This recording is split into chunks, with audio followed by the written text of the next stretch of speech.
La fuente de la vida. Un viaje a través de los siglos y la historia de la humanidad.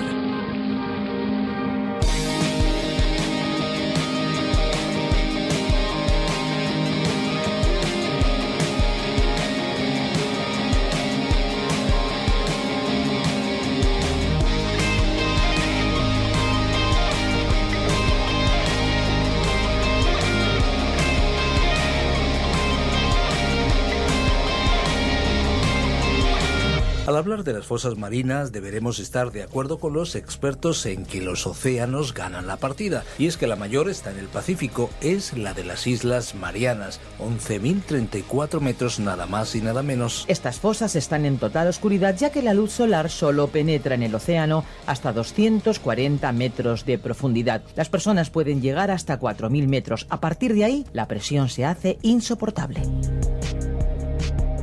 Hola amigos, les damos la bienvenida a La Fuente de la Vida, un programa de radio y también un podcast en el que descubriremos la Biblia de una manera profunda y detallada con un énfasis práctico, capítulo a capítulo, aprendiendo aquello que Dios nos quiere enseñar. Les saluda Fernando Díaz Sarmiento. Pues les saluda también Esperanza Suárez y juntos presentamos este espacio en el que las curiosidades y la música se unen al conocimiento, al aprendizaje de la palabra de Dios a través de diferentes exposiciones bíblicas. Unas exposiciones o estudios bíblicos preparados por Virgilio Bagnoni, quien fue el encargado de la adaptación para España de La Fuente de la Vida. Más de 1.300 estudios del programa original en lengua inglesa. Exacto, La Fuente de la Vida es un espacio cuyo nombre original es a través de la Biblia del teólogo John Vernon McGee. España es uno de las decenas de países que pueden disfrutar de este programa. Puedes descubrir más sobre La Fuente de la Vida visitando lafuentedelavida.com y también la aplicación multilingüe La Fuente de la Vida. También puedes obtener los bosquejos directamente con nosotros a través del WhatsApp 601-203-265. Y a continuación tendremos el estudio sobre el libro más vendido de todos los tiempos, la Biblia. Tenemos una tendencia natural a ponernos ansiosos por las cosas que esperamos o por las cosas que también necesitamos. No son pocas las ocasiones en las que nos sentimos tentados a buscar caminos alternativos para encontrar soluciones a nuestros problemas. Pero hay alguien en quien podemos confiar llevándole todos nuestros problemas. Se trata de Dios, el dueño del universo, que aún siendo infinito y eterno, se preocupa por nuestros problemas. Sí, los suyos y los nuestros, que para Él esos problemas son minúsculos e insignificantes, y podemos hablar con Él en secreto, en nuestra habitación, con la puerta cerrada, sin necesidad de gritarle o hacerle señas en público y en compañía. Jesucristo nos enseña precisamente sobre estas cuestiones en el capítulo 12 del Evangelio de Lucas. Es ese texto de la Biblia al que nos vamos a ir ahora, como siempre, con la ayuda de Virgilio Bagnoni, y vamos a aprender de esto, pero también de otras cosas también importantes. Efectivamente, como el temor a Dios y también el tema del afán y la ansiedad o dónde hacer tesoros, en la tierra o en los cielos. La Fuente de la Vida. Hoy estudiaremos Lucas capítulo 12, que incluye los siguientes temas. Jesús advirtió sobre la levadura de los fariseos, dio las parábolas del rico necio, del regreso de una boda y habló de la prueba de sus siervos a la luz de su segunda venida. Se presentó como el que dividía a los hombres. Al llegar a este capítulo 12, continuamos presenciando el extraordinario ministerio y actividades del Señor. Del resumen del capítulo, destaco que solo Lucas registró la parábola del rico necio, que en su vida se había dedicado a edificar enormes graneros, pero que no había preparado su alma para la vida futura. En nuestra exposición enfatizaremos algunos elementos nuevos añadidos al relato por Lucas. Leamos el versículo 1, que introduce el párrafo titulado Jesús advirtió sobre la levadura de los fariseos. Mientras tanto, millares de personas se habían juntado hasta el punto que unos a otros se atropellaban. Jesús comenzó a decir primeramente a sus discípulos: guardaos de la levadura de los fariseos, que es la hipocresía. Este es el período de tiempo en que el ministerio de Cristo alcanzó su máxima repercusión. Le seguían grandes multitudes y realizó muchos milagros. Literalmente abrió los ojos a miles de ciegos, miles de lisiados pudieron caminar y miles de mudos pudieron volver a hablar. En realidad, las multitudes eran tan grandes que resultaría imposible calcular a cuántas personas sanó Jesús. Se llegó incluso hasta el punto en que la cantidad de gente ponía en peligro su propia seguridad, oprimiendo peligrosamente a muchos que fueron incluso pisoteados. Cristo advirtió sobre la levadura de los fariseos. Si la levadura simbolizase al Evangelio, como muchos piensan, ¿por qué advertiría el Señor a sus discípulos sobre la levadura de los fariseos? La levadura representa, en realidad, al principio del mal, y la levadura de los fariseos consistía en hipocresía. Podría decirse incluso que lo que la levadura representa abunda mucho en la actualidad. Leamos los versículos 2 al 5. Porque nada hay encubierto que no haya de descubrirse, ni oculto que no haya de saberse. Por tanto, todo lo que habéis dicho en tinieblas, a la luz se oirá. Y lo que habéis hablado al oído en los aposentos, se proclamará en las azoteas. Os digo, amigos míos, no temáis a los que matan el cuerpo, pero después nada más pueden hacer. Os enseñaré a quién debéis temer. Temed a aquel que después de haber quitado la vida, tiene poder de echar en el infierno. Sí, os digo, a este temed. En base a este principio, muchos líderes que a lo largo de la historia se destacaron por su valor ante el peligro y las mayores dificultades, han hecho suya la siguiente frase: teme a Dios y no tendrás que temer a nadie más. Esto era exactamente lo que el Señor estaba expresando en este pasaje. Continuemos leyendo los versículos 6 al 9. ¿No se venden 5 pajarillos por 2 cuartos? Con todo, ni uno de ellos está olvidado delante de Dios, pues aún los cabellos de vuestra cabeza están todos contados. No temáis, pues. Más valéis vosotros que muchos pajarillos. Os digo que todo aquel que me confiese delante de los hombres, también el Hijo del Hombre le confesará delante de los ángeles de Dios. Pero el que me niegue delante de los hombres, será negado delante de los ángeles de Dios. El reproche público que el Señor dedicó a los líderes religiosos le convertiría, por supuesto, en el objetivo de su ira. Y sus discípulos podrían esperar para sí mismos la misma clase de trato. El Señor Jesús les dio palabras de consuelo y la certeza de que Dios cuidaría de ellos. Y si Él podía apreciar la caída de un gorrión, era totalmente consciente de las necesidades de aquellos que enseñarían y predicarían su palabra. Y en el versículo 10 añadió lo siguiente: todo aquel que diga alguna palabra contra el Hijo del Hombre será perdonado, pero el que blasfeme contra el Espíritu Santo no será perdonado. Cuando alguien blasfema con su boca, eso no es lo que le condena, sino la actitud de su corazón. La blasfemia contra el Espíritu Santo consiste en resistir su obra de convicción en el corazón y la vida. Se trata de una condición permanente, a menos que la persona deje de resistir. Leamos los versículos 11 y 12 que añaden otras situaciones. Cuando os traigan a las sinagogas, ante los magistrados y las autoridades, no os preocupéis por cómo o qué habréis de responder o qué habréis de decir, porque el Espíritu Santo os enseñará en la misma hora lo que debéis decir. Esta nunca sería la excusa para que un maestro o un predicador perezoso descuidasen su preparación ni su estudio. Era más bien la certeza para sus propios siervos de que el Espíritu Santo, a quien Él enviaría, les daría valor y sabiduría cuando estuviesen testificando para Él. Tenemos muchos ejemplos de esto en el libro de los Hechos. Leamos ahora los versículos 13 y 14. Le dijo uno de la multitud: Maestro, di a mi hermano que parta conmigo la herencia. Pero él le dijo: Hombre, ¿quién me ha puesto sobre vosotros como juez o partidor? El Señor se negó rotundamente a emitir un juicio en un caso como este. Cuando el Señor Jesús vino a la tierra por primera vez, no vino como juez, sino como Salvador. La próxima vez vendrá como juez. El Padre le ha dado todo el poder para juzgar. Según Juan, capítulo 5, versículo 22. A raíz de este incidente, el Señor hizo la siguiente declaración y luego pronunció la parábola del rico necio. Leamos el versículo 15. Y les dijo: Mirad, guardaos de toda avaricia, porque la vida del hombre no consiste en la abundancia de los bienes que posee.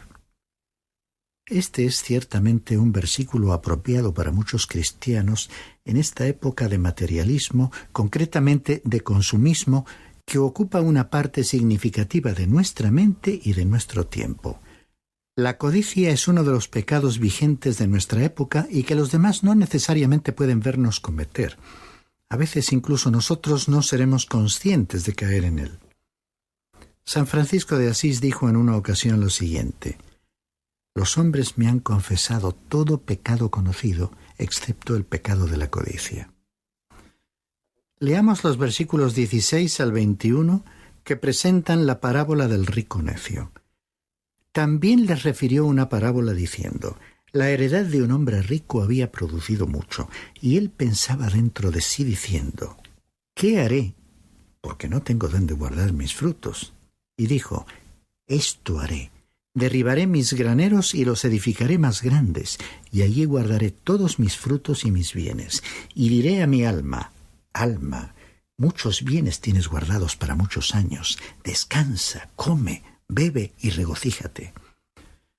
Pero Dios le dijo: Necio, esta noche vienen a pedir tu alma, y lo que has guardado, ¿de quién será? Así es el que hace para sí tesoro y no es rico para con Dios. Este hombre había acumulado todos sus tesoros en la tierra, pero no había atesorado ninguna realidad espiritual con valor en el cielo. El Señor llamó necio al protagonista de esta parábola, pero observemos qué clase de hombre parecía ser. Toda su apariencia exterior indicaba que se trataba de un buen hombre. Era un ciudadano respetuoso de la ley, con una familia normal, y era un buen vecino. Quedaba fuera de toda sospecha, vivía una vida cómoda en una zona residencial de las afueras de la ciudad, y llevaba una vida irreprochable, ajena a negocios turbios o maniobras políticas dudosas. En fin, aquí tenemos a un hombre correcto. Sin embargo, el Señor le llamó necio. ¿Por qué? Porque solo pensaba en sí mismo, era egocéntrico y codicioso. Hay muchos que viven como él. La parábola del rico necio es uno de los párrafos más incisivos de la palabra de Dios. La filosofía mundana no ha variado desde que los gladiadores romanos acuñaron la conocida frase: comamos y bebamos, que mañana moriremos. Esto es lo que convierte al ser humano en un necio. Si tú vives como si esta vida es la única realidad que existe y vives solo para ti, y como si no hubiera nada más allá de la muerte, eres como aquel hombre. Continuamos leyendo los versículos 22 al 24. Dijo luego a sus discípulos: Por tanto os digo, no os angustiéis por vuestra vida, ¿qué comeréis? Ni por el vestido, ¿qué vestiréis? La vida es más que la comida y el cuerpo más que el vestido. Considerad los cuervos que ni siembran ni siegan, que ni tienen despensa ni granero, y Dios los alimenta. ¿No valéis vosotros mucho más que las aves? Por supuesto, no es malo acumular cosas. El problema con el rico necio era la codicia, que le convirtió en un ser insaciable que no podía dejar de adquirir bienes. Esta es la tragedia de un capitalismo sin Dios. Es contra este tipo de personas que se pronuncian juicios muy severos para los últimos días, que se detallan en la carta a Santiago, capítulo 5, versículo 1, que dice así: Oíd esto vosotros los ricos, llorad y gritad por las desgracias que vais a sufrir. Debiéramos examinar nuestro corazón y preguntarnos: ¿estoy viviendo solo para esta vida? El Señor nos recomendó observar a los pájaros para que aprendiésemos de ellos. Leamos los versículos 26 y 27. Pues si no podéis ni aun lo que es menos, ¿por qué os angustiáis por lo demás? Considerad los lirios, cómo crecen, no trabajan ni hilan, pero os digo que ni aun Salomón con toda su gloria se vistió como uno de ellos.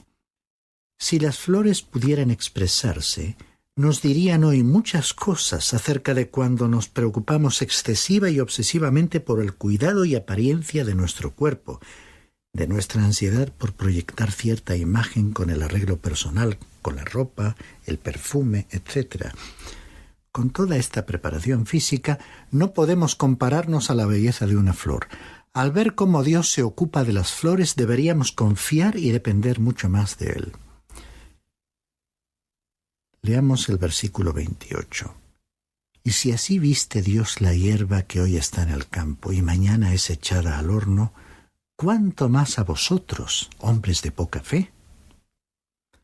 Estas palabras no pretenden estimular la indolencia. Dios ha dado ciertas capacidades a las aves y a las flores y desea que el ser humano utilice aquellas habilidades que el Creador le ha concedido. Pero no quiere que viva como si el ejercicio de esas capacidades fuese para él todo en la vida. Continuemos leyendo los versículos 29 al 31.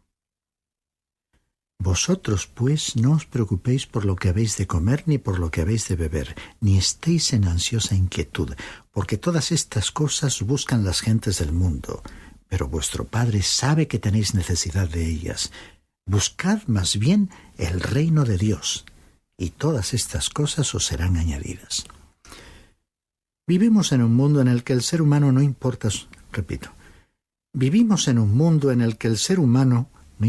nivel económico o de vida, se encuentra inmerso en una variedad de actividades comerciales, lo cual es una necesidad lógica tanto para el individuo como para la sociedad y forma parte del progreso de los pueblos.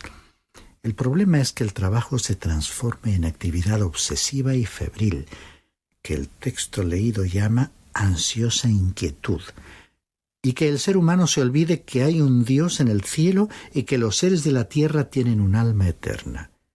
Leamos los versículos 32 al 34. No temáis, manada pequeña, porque a vuestro Padre le ha placido daros el reino.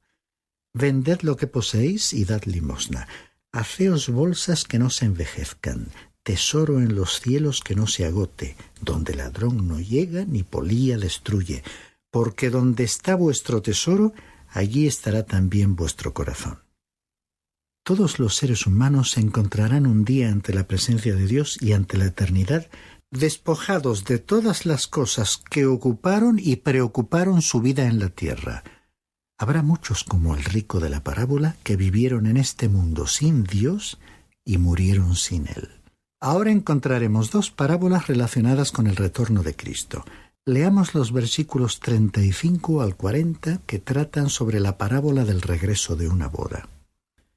Estad preparados y tened vuestras lámparas encendidas. Sed semejantes a hombres que aguardan a que su señor regrese de las bodas, para que cuando llegue y llame, le abran enseguida. Bienaventurados aquellos siervos a los cuales su señor cuando venga halle velando. De cierto os digo que hará que se sienten a la mesa y vendrá a servirles. Y aunque venga a la segunda vigilia o a la tercera vigilia, si los haya velando, bienaventurados son aquellos siervos. Pero sabed esto, que si supiera el padre de familia a qué hora el ladrón había de llegar, velaría ciertamente y no lo dejaría entrar en su casa. Vosotros, pues, también estad preparados, porque a la hora que no penséis, el Hijo del Hombre vendrá. Aunque esta parábola se aplica principalmente a Israel y a la segunda venida de Cristo para establecer su reino sobre la tierra, el principio se aplica a la Iglesia, que espera ser recogida por su Señor. En el Oriente, el novio tenía una cena de bodas con sus amigos y luego se dirigía a buscar a su novia a la casa de ella. Se esperaba que los siervos del novio estuviesen vestidos como para trabajar y tuviesen sus lámparas encendidas para la procesión de regreso. La actitud del creyente ante el retorno de Cristo debe ser de disponibilidad, de estar preparado, haciendo todo lo que pueda por Él y viviendo con la expectativa de su regreso. Cuando la figura cambia del novio al ladrón, es para enfatizar el elemento de la aparición inesperada. San Pablo utilizó la misma figura de lenguaje hablando sobre la segunda venida de Cristo en 1 Tesalonicenses capítulo 5 versículo 2, que dice así: Sabéis muy bien que el día del regreso del Señor llegará cuando menos se espere, como llega un ladrón en la noche. Sin embargo, Él no llegará como un ladrón para la Iglesia, que saldrá a recibirle en el aire. Leamos ahora los versículos 42 y 43 que nos hablan sobre la prueba de los siervos a la luz de la venida de Cristo. Dijo el Señor: ¿Quién es el mayordomo fiel y prudente al cual su señor pondrá sobre su casa para que a tiempo les dé su ración? Bienaventurado aquel siervo al cual, cuando su señor venga, lo haya haciendo así. Esta es una de las parábolas destacadas por su enseñanza sobre nuestra responsabilidad a la luz de la venida del Señor. Nuevamente, la parábola está dirigida principalmente a Israel, pero el principio se aplica a nosotros como creyentes que esperamos su venida para recogernos. Muchas personas creen que el Señor vendrá pronto, así que se encuentran esperando en vez de estar trabajando. Deberíamos estar trabajando como si el Señor no fuese a regresar a la tierra hasta dentro de mucho tiempo. Dejemos de ocuparnos de teorías que tratan de fijar una fecha para su venida y dediquémonos más bien a prepararnos.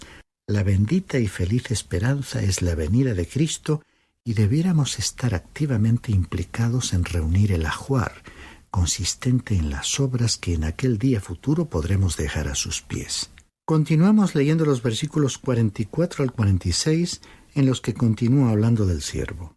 En verdad os digo que lo pondrá sobre todos sus bienes. Pero si aquel siervo dice en su corazón, mi señor tarda en venir, y comienza a golpear a los criados y a las criadas, y a comer y a beber y a embriagarse, vendrá el señor de aquel siervo en día que éste no espera y a la hora que no sabe, y lo castigará duramente y lo pondrá con los infieles. Esta parábola enseña dos lecciones importantes. El escepticismo acerca de que el Señor vendrá otra vez produce, en primer lugar, abusos en el ejercicio de la autoridad y, en segundo lugar, pereza en la conducta. Tenemos que vivir con la expectativa de su regreso. Debiéramos vivir como si el Señor fuese a aparecer dentro de unos momentos y tuviéramos que dar cuenta de nuestra vida. La verdad es que tendremos que rendirle cuentas en aquel día futuro, cuando Él venga. Continuamos leyendo los versículos 47 y 48. Aquel siervo que, conociendo la voluntad de su Señor, no se preparó ni hizo conforme a su voluntad, recibirá muchos azotes. Pero el que sin conocerla hizo cosas dignas de azotes, será azotado poco, porque aquel a quien se haya dado mucho, mucho se le demandará, y al que mucho se le haya confiado, más se le pedirá. Puede que el Señor no venga hoy ni mañana, pero vendrá. Nuestra tendencia natural es dejar correr las cosas porque Él aún no ha aparecido. Nos parece que podemos evadirnos de ciertas responsabilidades, pero en realidad no es así. En aquel día, cuando Él venga, seremos juzgados. Dice 2 Corintios capítulo 5, versículo 10. Porque todos tenemos que presentarnos ante el tribunal de Cristo para que cada uno reciba lo que le corresponda, según lo bueno o lo malo que haya hecho mientras estaba en el cuerpo. Nosotros, los cristianos, estaremos ante el tribunal de Cristo. Nuestro juicio no determinará si seremos salvos o no. Él nos juzgará para determinar si seremos dignos de recibir premios o no.